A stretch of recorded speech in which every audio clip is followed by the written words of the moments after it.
I remember my dad sitting me down. I was probably 6 years old on a stool. Don't open your welding helmet.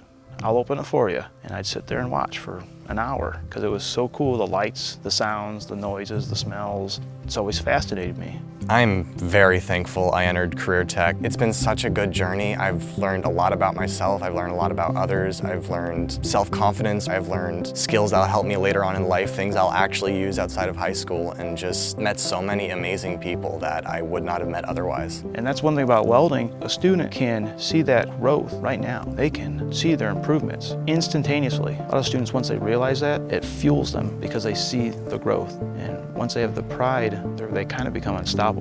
And that skill set can't be taken away from them. I've had a lot of problems with self-esteem and self-confidence over my high school career, and over these last 2 years, things just started to click with the help of a lot of my teachers, Miss Leach, Mr. Martin, Miss Bennett. Welding and fabrication would only make you a better engineer. Welding and fabrication will only make you a better math teacher. Welding and fabrication will only make you better. I'm already an intern at LUCO, and I'm making good money there. It's super fun. I'm having a good time. I'm planning on staying as I go into college, maybe get a degree on machining and manufacturing. If you want to be an engineer, take welding and fabrication. You want to be a fabricator, take welding and fabrication. You want to do arts and crafts, welding and fabrication. This allows kids to find their niche.